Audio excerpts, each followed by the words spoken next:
It's the middle of the night, and I'm not in a really good headspace, but I'm going to try to go into work anyway.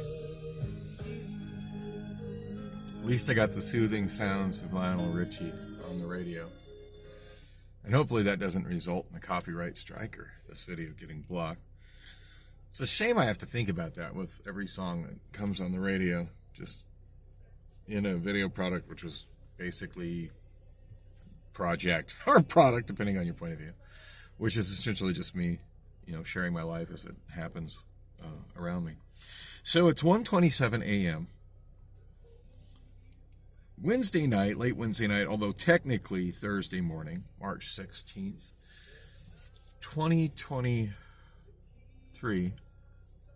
And something I used to do on this vlog when I started it, and granted, it's been quite some time since I've done it, but it used to be on the 15th, and it's still in my world Wednesday night, which was the 15th. I used to always reflect on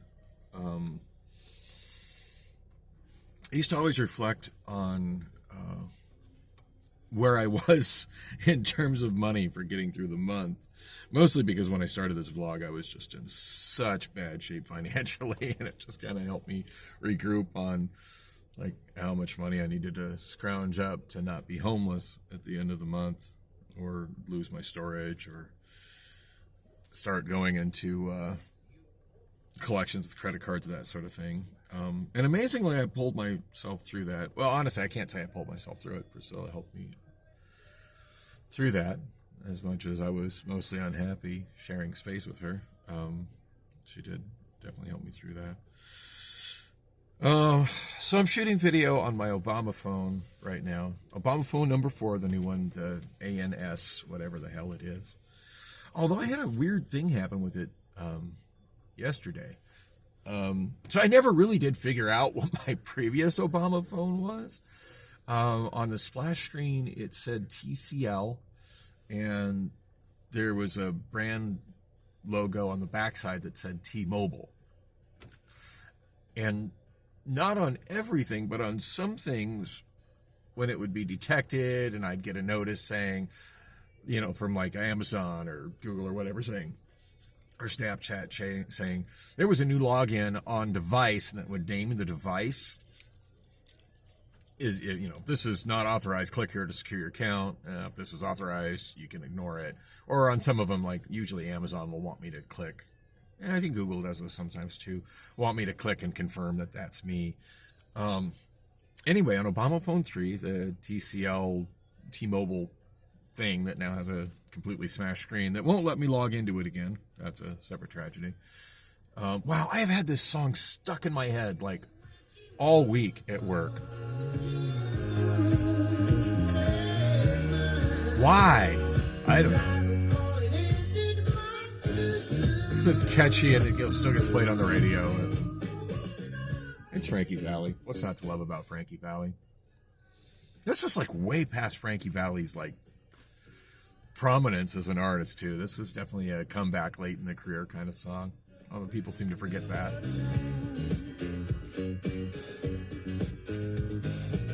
Frankie Valli, very much a 60s artist. This is very much a late 70s song. Of course, now it's all so far in the distant past. Nobody gives a shit but me. Anyway, where was I? I was talking about the phones, various phones. I'm getting progressively later for work. At this point, I'm so late. Does it matter? No, not really. So anyway,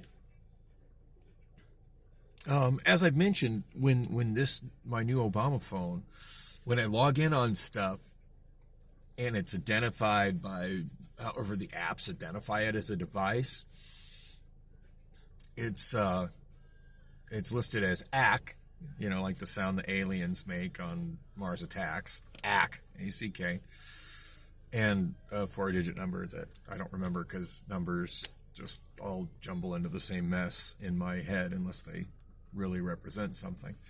And it's something I'm intimately familiar with. Or it's part of a pattern, because I get this thing for pattern recognition. Can't explain that. Anyway. So this one here, the Obamaphone number 4 is the first one where I've used the Google feature to set it up, transfer everything, which unfortunately didn't transfer my desktop. And I can't say it is the first time because I know I've used other phones where I've transferred everything over from using Google services, like from a Google backup or whatever. I don't know. It was definitely a different kind of utility that I used to back this one up. Because when I've done that before, it's backed up, like when it's created my new phone, it's like copied the desktop where all my icons were laid out exactly as I had them on the previous phone. Of course, it never quite lines up right because all Android phones are kind of different in their orientation and aspect ratio and what have you. But it generally tries to the best of its ability, when I've used that feature in the past, replicate my desktop. In this one, it didn't copy my desktop, but it did copy like all my old text messages going back to when I first got Obamaphone number 3, which the other transferring feature didn't do. It just copied over what the appearance of my desktop and most of my settings, but I still would have to dig in my old phone to look up text messages and whatnot. So this is honestly, it's more useful because like I tend to not save things like I maybe should, and when I'm trying to remember something, a lot of times I go digging through old text messages to find it, and those are there, and that to me is more important than copying my desktop. But I find it odd that it didn't make any attempt to copy my desktop over. Not that I put much effort into the desktop on Obamaphone number 3, but just saying. I find with the newer versions of Android, I just swipe up, which I'm sure that's why they created this feature. Rather than arranging my icons and my apps on my desktop, I just swipe up to the list of applications and just scroll through to the app, which I would imagine is probably what most Android users are doing these days. But anyway, so I was trying to get to a point before I actually put this car in gear and go to work. My point being that this phone was restored from Obamaphone 3. When I set it up, I pulled information from Obamaphone 3, and yesterday, I think, or maybe the day before, I used it to log in because I can't remember any of my Google passwords. I got 3 Google accounts that I regularly use, and I can't remember the login to password to any of them. I recently changed one of the passwords, got back in and did it. But yeah, at this point I can't remember any of the passwords. And that's something I should address. But somehow I always have enough functioning devices that I can use another method to log in, or basically a text message or a pop-up sent to a Google app on one of my devices, and I just click, yeah, okay, it's me, and then suddenly I've got that account also working on the other device, which is, interestingly enough, when I got to bypass all of that stuff with Obamaphone 4 because all 3 accounts were present on Obamaphone 3, so all those things went over. And then I realized my iPhone, I've been using one of those 3 accounts, the 3 that I use, the one that I use the least for Google Drive, so consequently the one that had most space available on Google Drive, to upload videos that I was shooting on it so that I can download them onto my iPhone and edit them, stitch them together, whatnot, in iMovie, since I still don't have any kind of movie editor that I'm familiar with in Android. And so anyway, I went to start downloading those videos to my iPhone from that particular Google Cloud account. The Google account using Google Drive. Be clear on that. What application I'm using, Google Drive, which for the most part I strongly recommend. There was a time, I want to say maybe a year ago, that Google Drive was getting very dysfunctional, and that's why I started using Microsoft OneCloud. I think that's what the Microsoft one is called. But Google seems to have fixed those problems. Drive seems to work pretty reliably now. I do think that overall the usability of the Microsoft one is better, but I don't remember my password or login for it either. And even though I restored, I supposedly copied everything over from Obamaphone 3 to Obamaphone 4, and Obamaphone 4, when I go to my Google or to my Microsoft OneDrive, just automatically logs into it. Obamaphone 4 is asking for me for a password, which I don't remember. So yeah, I started uploading those videos to the Google Drive that has space on it, and I went to download from that Google Drive on my iPhone. The only iPhone I have, the iPhone 7 Plus with the bad home button and the messed up camera, that it on daytime videos does a shockingly good job of compensating for with the image stabilization. I've been watching like recently shot videos in the daytime, and they surprisingly don't look that bad. And I tell you, they were just a twitchy, unwatchable mess when I was shooting them. And I'd look at the screen, it's like, oh my God, I can't believe I'm still shooting video on this. Let's see what the image stabilization does. And the image stabilization, I'm going to say I did some miracle work, because some of those videos were like, you can hear me in them commenting on how bad my camera looks, and then watching them as I'm stitching them together to put them up on YouTube. I'm like, here I'm commenting about how bad my camera looks, and this video looks just fine. Wow, go iOS image stabilization. Anyway, yeah, when I went to download those from Google Drive, that particular, I found out, and kind of to my surprise, that particular account was not on my iPhone. So I tried to add it to my iPhone, and of course was prompted to enter my password. I have no fucking idea what the password is on that. But one thing I've definitely learned over my experiences and misadventures with trying to remember and failing, trying to remember my Google password and failing, is that if presented with another option, it is better to use that than to try and guess at what my password is and put in the wrong password. Because once you put in a wrong password on Google, it starts locking shit now.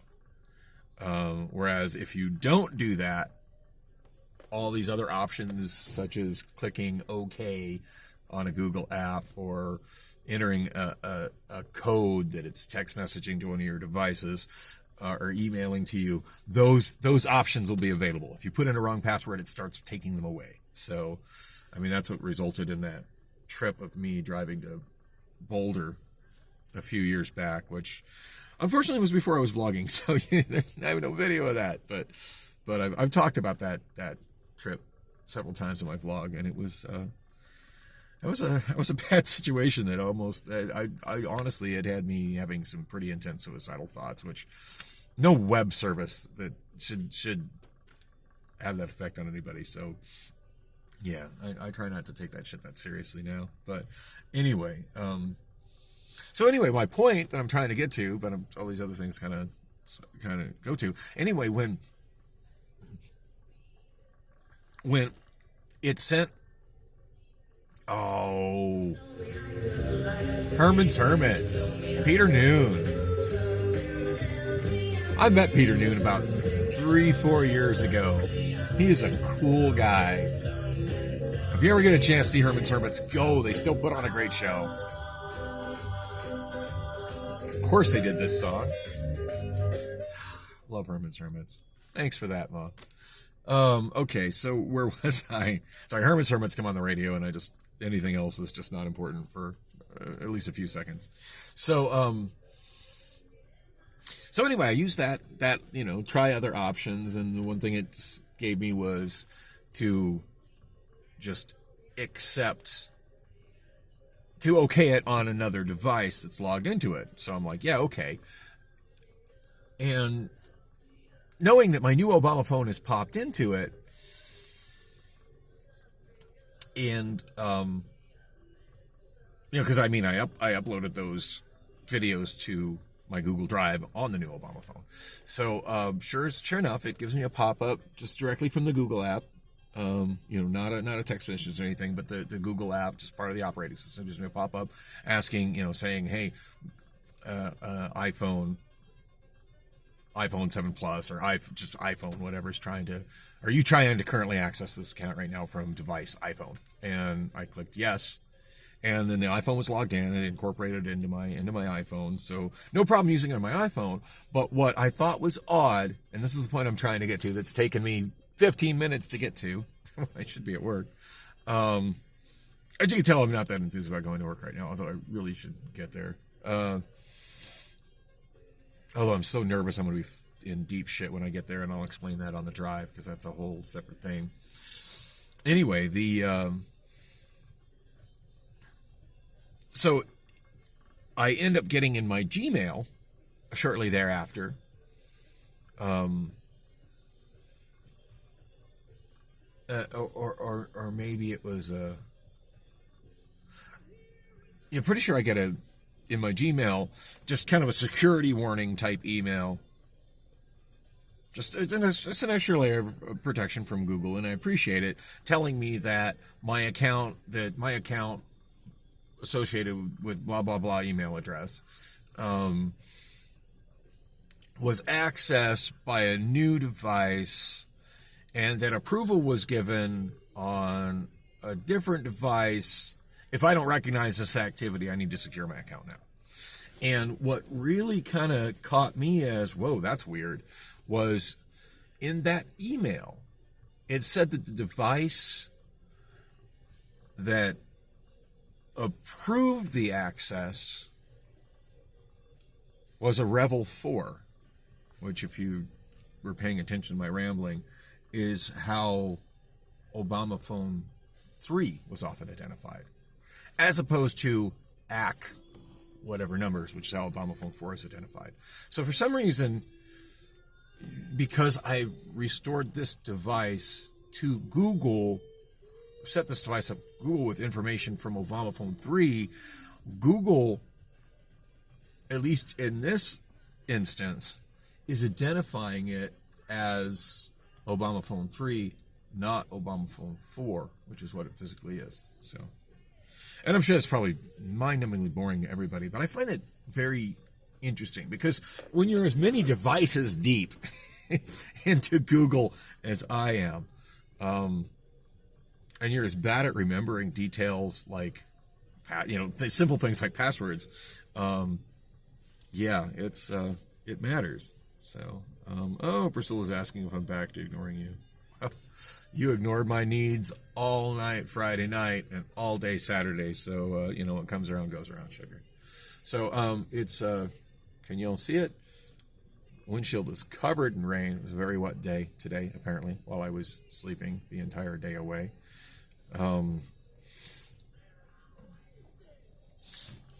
So at this point, I have the option of shooting video at night. Well, shooting video, period, but, now, particularly at night, since it is night, with two different devices. A little bit of clarity with hitting my windshield wipers.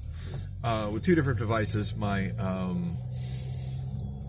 Obamaphone 4. I wanted to say three different devices, but Obamaphone 3, the screen won't let me unlock it again, so it's no longer a device I can shoot video with, which sucks, because I never got around to clearing space so I could shoot video with it again, and now it's just fucked again. So, oh wow, I need to get my defroster on. I can't see very well out my windshield. Alright, work on that. Hopefully the defrost does its thing before I get on the freeway and actually need to see where I'm going. There's really not much to see on the neighborhood streets here. Wow, my headlights add so very little brightness to the road. And that's largely due to the fact that they've got plastic lens covers, which are very fogged over. And I should really do something about that for the safety of myself and everybody else on the road when I'm driving at night. Oh, but it all takes money, and as I was mentioning, it's the 15th of the month, and for the first time in several months, money is tight. A lot of that because I gave that extra money to Rob. I've been throwing extra money at my credit card balances, trying to reduce them, and some extra expenses like the registration of my car, and last week I got less than 40 hours because I was not able to pick up any overtime, and I had one shift where I showed up to work late. This week I've got 2 shifts where I showed up to work late. This particular one showing up very late, and again I'm setting on no overtime. So yeah, I'm definitely, that's the Beatles on the radio, but I turn that down before the algorithm identifies it. That's a surefire way to get this video blocked. Isn't it sad? Like, when music comes on, that's the first thing I think of now. Thank you, copyright Nazis, for taking away part of my joy of listening to music. Because the Beatles All My Loving is something I would love to turn up right now. But I can't share my love of that song other than to say it with the internet because of copyright Nazis. And something that should clearly be fair use. Ambient music in the background should be a pretty obvious form of fair use. Anyway, yay, my defrost is starting to do its thing.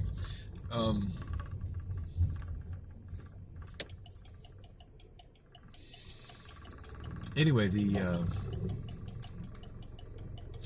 so I know I'm going to have consecutively 2. Now, I think I'm going to have one more solid overtime, like decent amount of overtime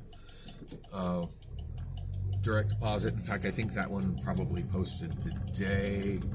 I haven't checked my banking app. It seems like at one point I woke up and saw a push-up message either from my bank or from Gmail telling, giving me a notice that the direct deposit posted. So yeah, I think my direct deposit posted.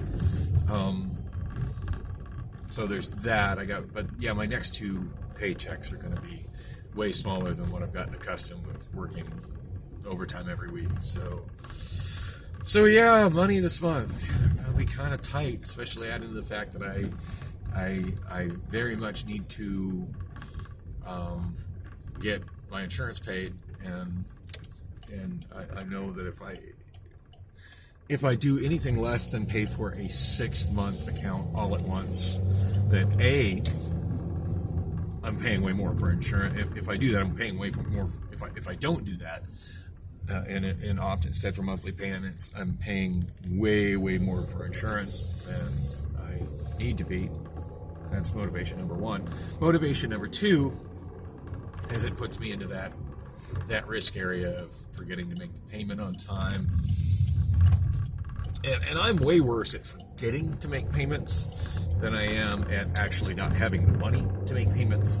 I'm just bad at remembering to do things and remembering in general. Yeah, much rather have 6 months of not having to worry about it. I think last time around, I can't remember if I prepaid for 6 months or prepaid for a year. I want to say I prepaid for 6 months because I know a year ago I was nowhere near the financial position to prepay for a year. Anyway, it was definitely over 6 months since I prepaid for a year. And I'm thinking it's kind of weird. Usually my insurance agents sends me text messages when I've got like about a month left on my insurance, and I find it really odd that didn't happen. So maybe there was some personnel changeover over at Alea Insurance. Which will make me very bummed if it happens, because the lady who always handles my insurance is a total sweetheart. I gave her a keyboard once. I don't know if her employer allowed her to use it, but I felt bad because her keyboard was absolutely trashed, and all the letters were worn off the surfaces, so she was kind of struggling with typing. Because she, like, even though she knows how to type, sometimes it's helpful to look down and see what the letters of the keyboard actually are. She couldn't do that. But yeah, when I brought her a keyboard, she's like, "Oh well, I'll get in trouble if I just plug this in." But thank you. I'll talk to my boss to see if they can take care of it. I don't know if she ever got to plug it in or not. Anyway, all right, I'm doing 70 and a 55, and somebody just passed me on the right in the exit-only lane. So only change lanes in the core area and go in front of me.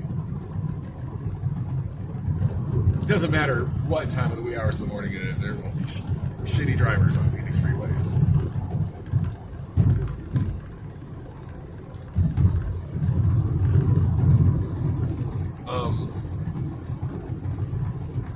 Sorry, that's all it takes for me to lose my train of thought as well as a shitty driver. So anyway, I haven't gone through my paperwork to find out when my insurance policy expired, but I'm like 99.5% convinced that it's expired now. The other day when I got my tip tag, I was going to go over and also get a new insurance policy. And then I realized that the only way I had access to that much money is with my Wells Fargo credit card. That's the only one that has that much available credit on it. At least with beyond any shadow of a doubt, that much available credit on it. When I say that much, I don't know how much that much actually is, but I kind of have a ballpark in my mind.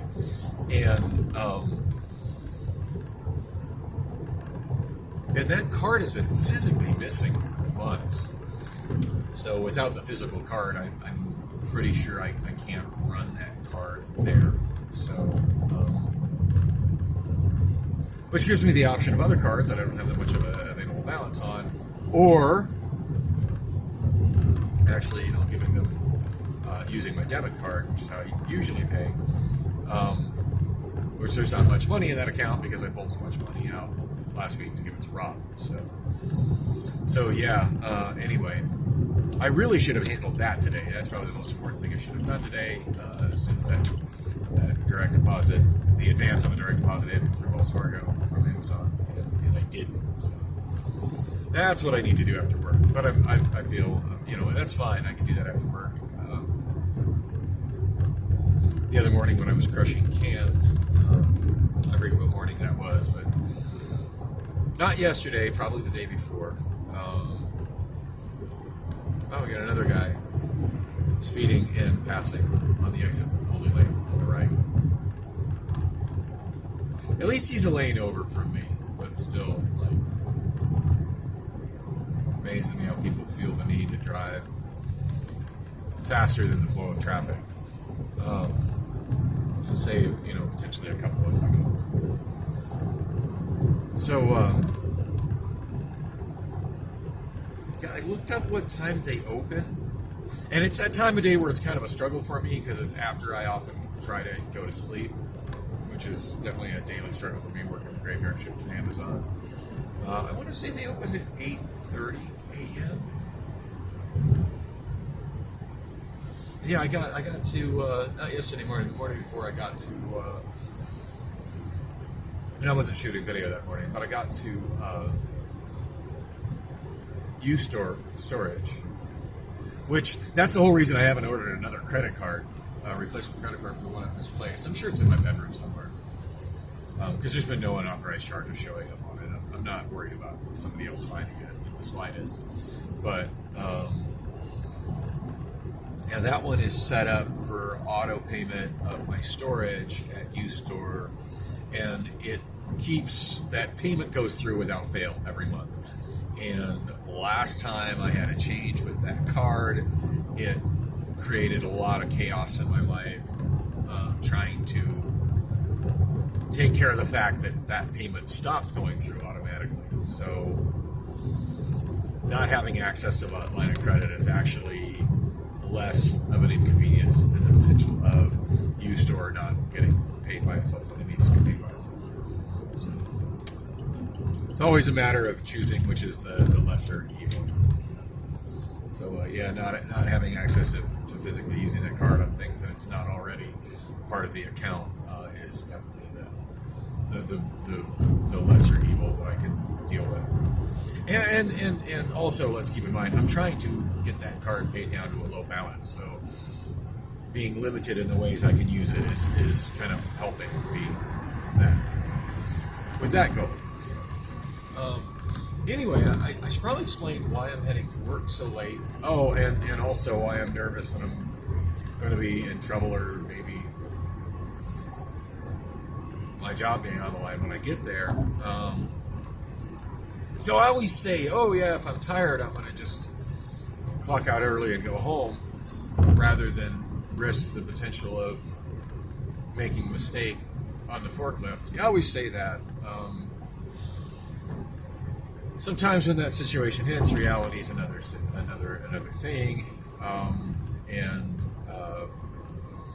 Last night after third break, I was really, really, really tired. And knowing that I'm not getting any overtime, and knowing that I'm headed towards being tight on money, especially having to make a big payment for insurance right now, and Rob needing more money so he can buy the fuel pump for this car right now.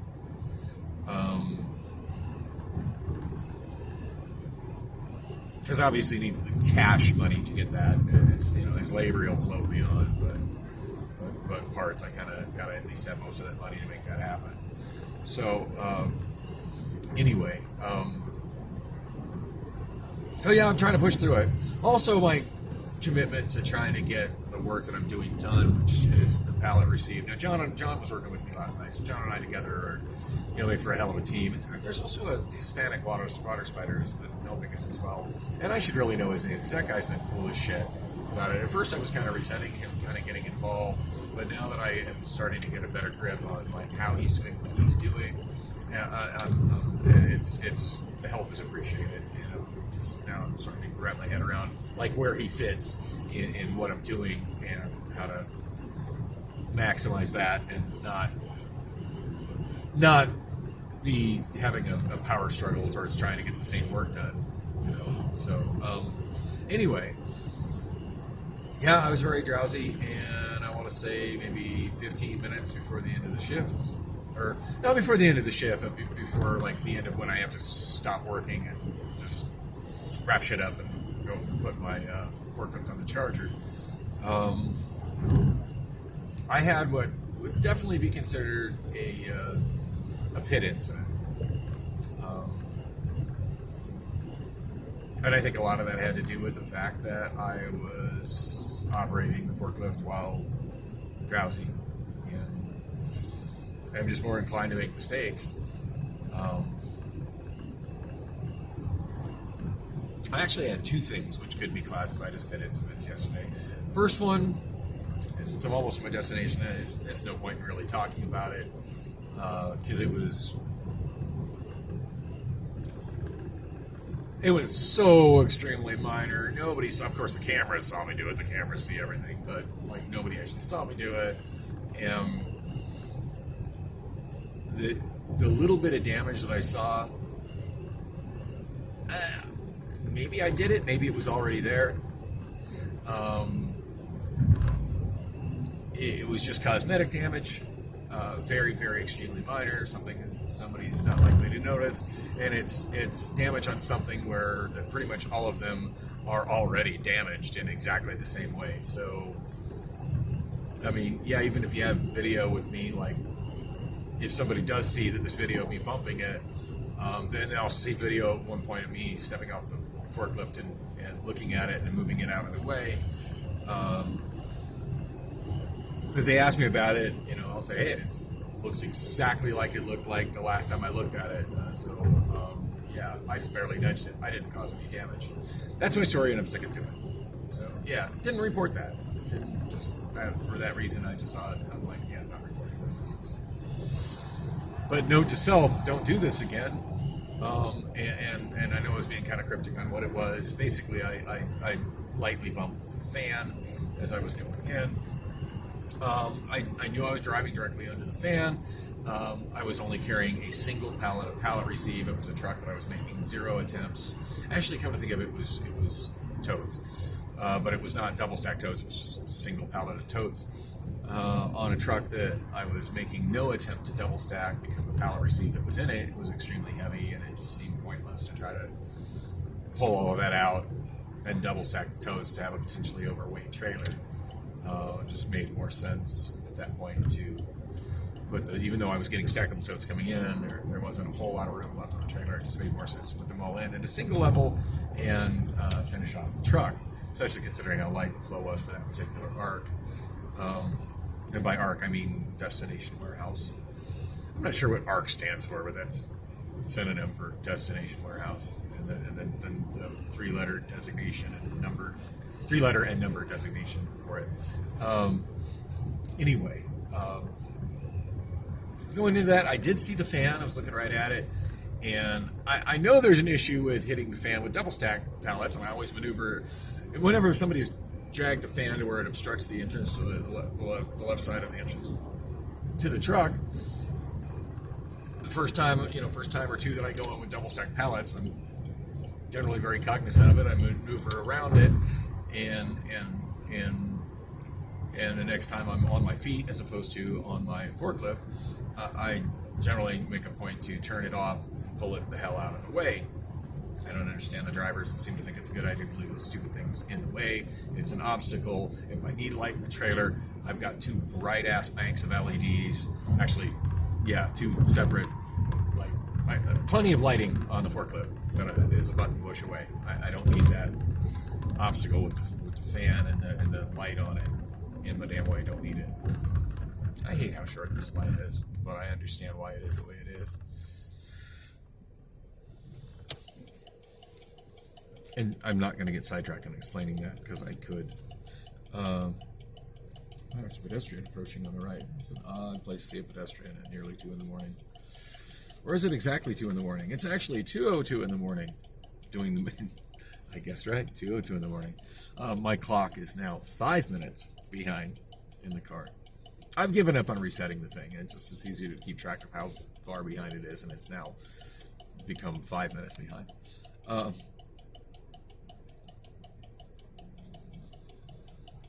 was thinking I just entered another hour as far as like my PTO VTO goes, or PTO UPT goes, but actually after 12:30 it's on the half hour, so that's fine. I'm still in a even hour. Shit, between the pedestrian, the offset clock, and the red light, and me thinking about why the lights are programmed the way they are, I lost my train of thought. God damn it, that's what I was trying not to do, was lose my train of thought. Oh, I was talking about pit incidents, yeah. God, I love this purplish hue of that one street light. It's so surreal, and I wish there were more of them. You know what would have been awesome? Is hanging out under that light while it was raining. Because then there would have been purple rain, just like the one time Prince played the Super Bowl halftime. And if you've never seen that video, you should watch it. It's absolutely amazing, and it's finally on YouTube, officially on YouTube. So the quality is really good. At least I think it is. It was the last time I checked. So anyway, I'm going in, I see the fan, and I didn't maneuver around it because I was going to I was just nearly to the back of the trailer, so going around it wouldn't have really achieved what I was trying to achieve, which was because I wouldn't have enough time to line myself up and straighten it up. I needed to set that pallet down pretty much right on the other side of the fan. But I was thinking that without double stack pallets that it would clear it, and the protective cage around my operator bubble of the forklift in it. Now, I was going really slow, so I think I just bumped it. I don't think I actually damaged anything. I really genuinely don't. But now I know. Now I know that even going in there empty, that thing will be in the way. I honestly thought it was high enough that it would clear just the forklift with a single pallet, but I thought wrong. And of course, I wasn't watching the fan. Hey, didn't you see that coming? Because my eyes were on my load entering the trailer and it going where it needed to go. I'm not watching this obstacle that's off. Like, why is this even a thing?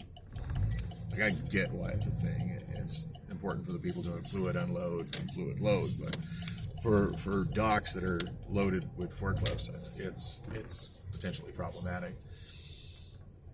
But then again, when I'm working on going in the load and looking at the trailer and securing load, I'm going in on foot. It's helpful. So. But yeah, I wish everybody who put that thing on when they were done doing what they were doing would turn it off and swing it the fuck out the way.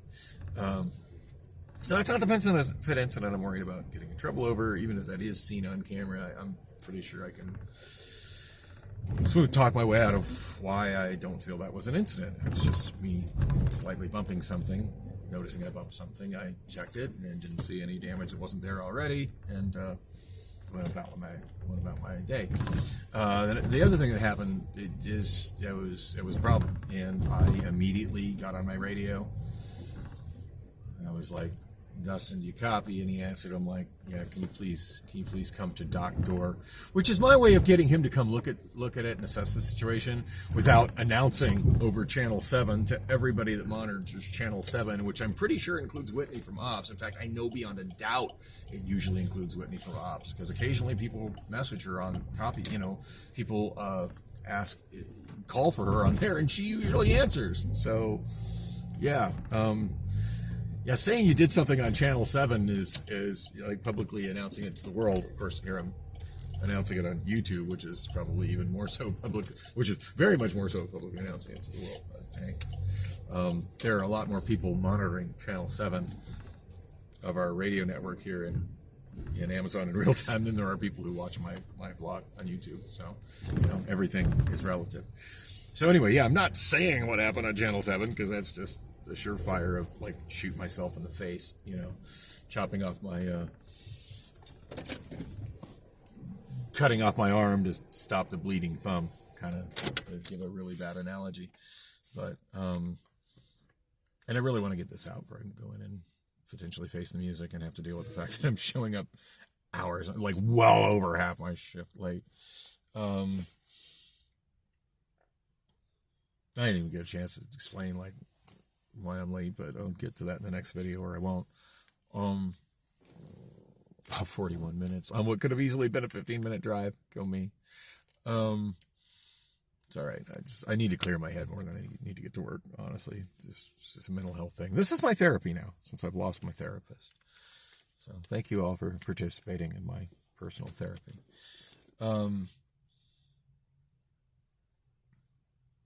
John had left.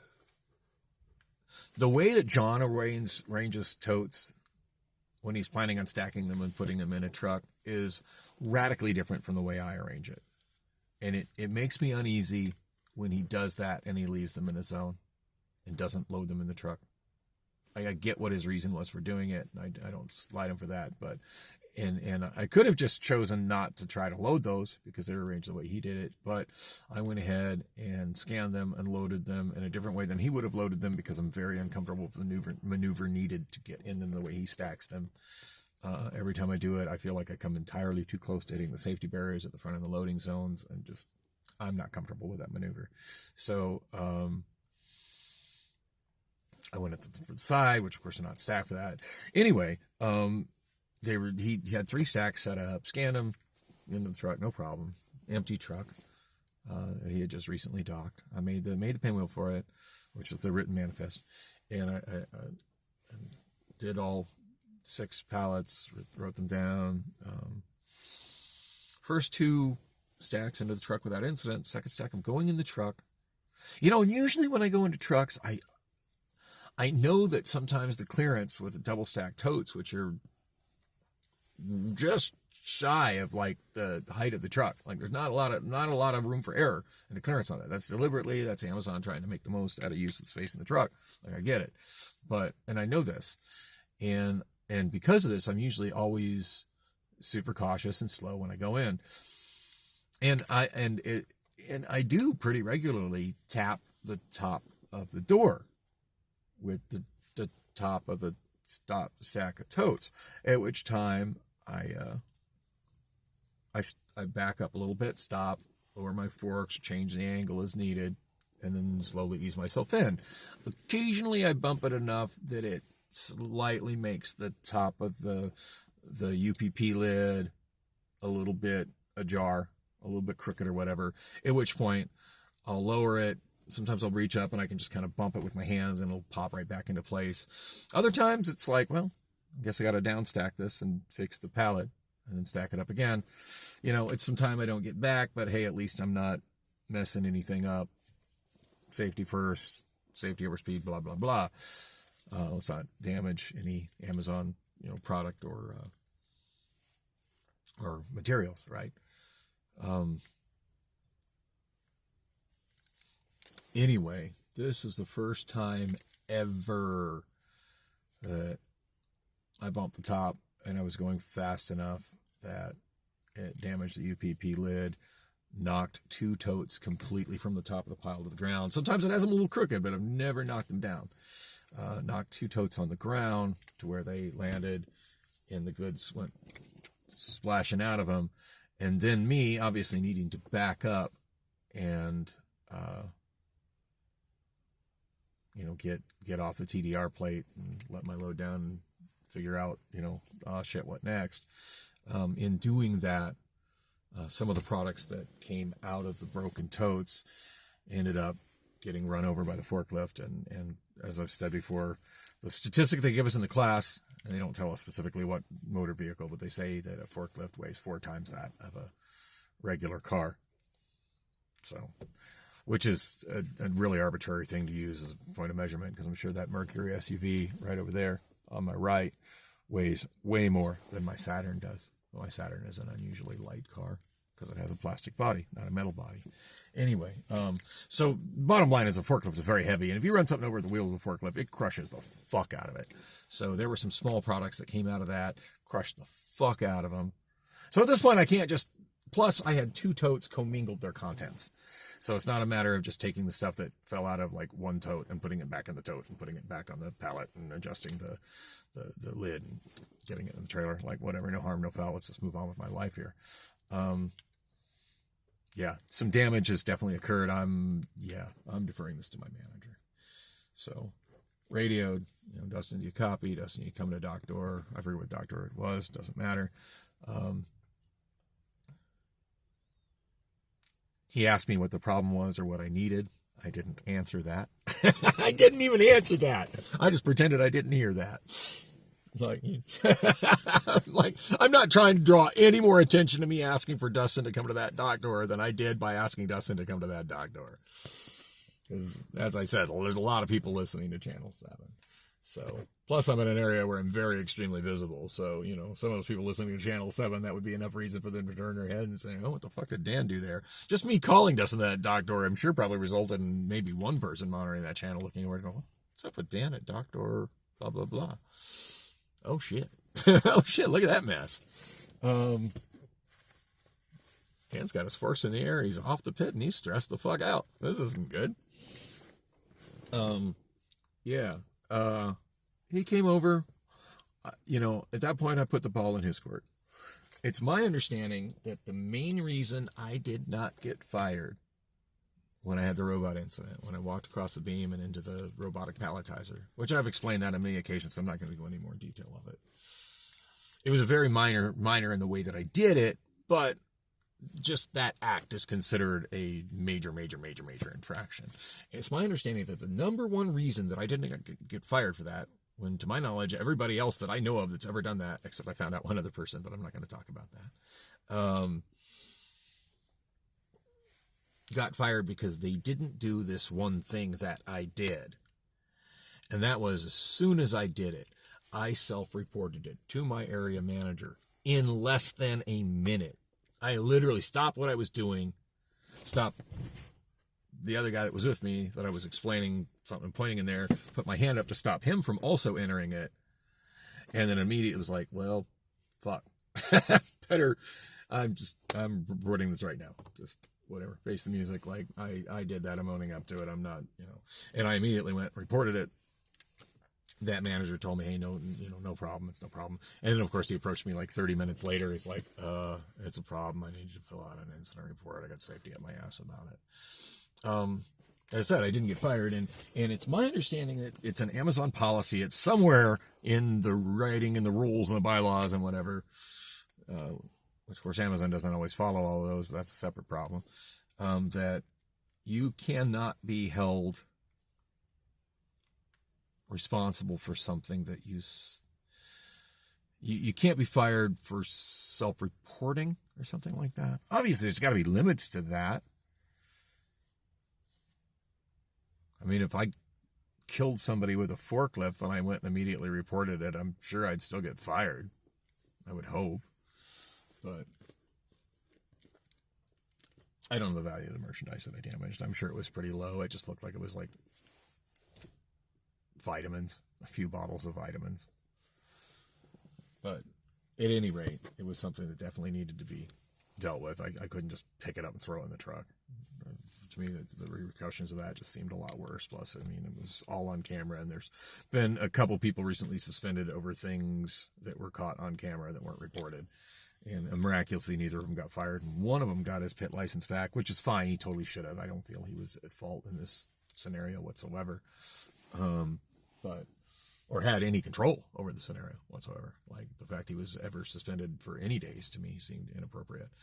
But that's a whole separate issue that happened. And maybe I'll talk about that at some point. I've talked a little bit about that in another vlog. But anyway, I really need to get inside. 50 minutes, 19 seconds. Damn.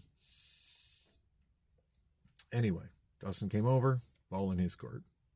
He could have looked at that and said, well, shit, we have a pit incident. And called safety. And now I did already while he was approaching. I went ahead and downstacked the pallets. And at that point, I just parked. I didn't move anything else around. I tried to keep everything kind of.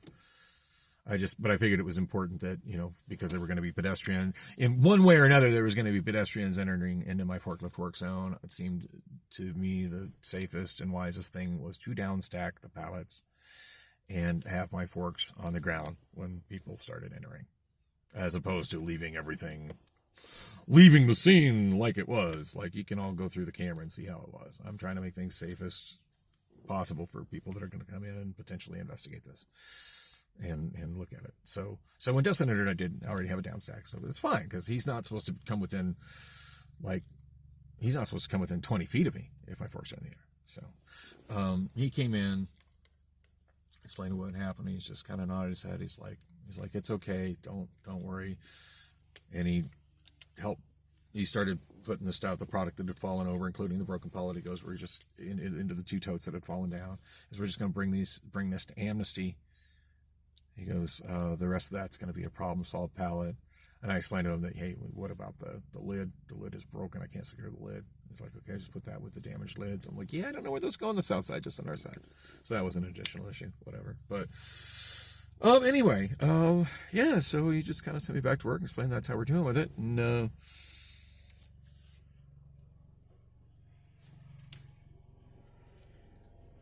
I'm worried safety may have saw that and not agreed with his call on it, and I'm going to have to face the music of that today. But hopefully I'll be all right. Of course, showing up at 2:19 a.m. plus however many minutes is when I wander in on a shift I was supposed to be here at 7 p.m. isn't going to help my situation any. I don't know. Maybe I'm suspended from pit driving when I get in. I'll cross that bridge when I come to it. Maybe today I should spend in prep and receive. Maybe I should go run to stuff it for a little bit. Nah, it won't be Joe running the show today. And Ty, I heard, is leaving that department. I got to talk to him about that. Find out where he's going. See if he's just moving around within the building or he's going to another facility, because I really like Ty. Anyway, thanks for watching. I've wasted way more on this video than I should have, but it felt good to get this stuff off my head. So much other shit I want to talk about. I actually talked to my daughter today. That's kind of a big deal. Continuing drama with me and Priscilla. There's not a whole lot to it. I think I pretty much covered that. But, and of course, why I slept all day. And I also kind of wanted to talk a little bit about the drive home yesterday, since I didn't vlog on it. And more stuff about my phones and the vlog itself. But yeah, I'll get to all of that at a later time. So thanks for watching, and thanks for being part of my therapy.